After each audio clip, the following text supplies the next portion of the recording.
Mustaqil O'zbekistonning birinchi konstitutsiyasi 1992-yil 8-dekabr kuni O'zbekiston Respublikasi Oliy Kengashining 11-sessiyasida qabul qilingan. O'zbekistonning yangi konstitutsiyasi 2026-yil 30-aprel kuni qabul qilingan. O'zbekiston konstitutsiyasida 6 ta bo'lim, 27 ta bob, 155 ta moddadan iborat.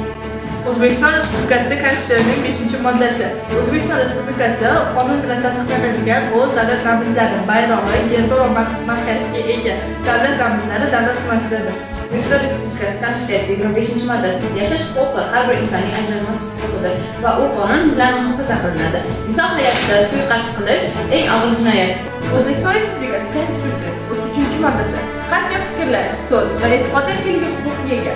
Har kim istalgan axborotni qidirish, olish va tarqatish huquqiga ega. O'zbekiston Respublikasining 40-moddasi har bir shaxs mulkdor bo'lishga haqli va operatsiyalarning omonatlarini va hisobvaraqalarini sir tutishi, shuningdek, meros huquqi qonun bilan kafolat. O'zbekiston Respublikasining 50-moddasi har kim ta'lim olish huquqiga davlat har kimga professional ta'limlar ta'minlaydi.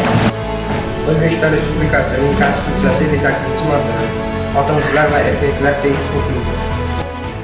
O'zbekiston Respublikasining Konstitutsiyasi 62-moddasi fuqarolar atrof-tabiiy muhitga ehtiyotkorona bo'lishga majbur.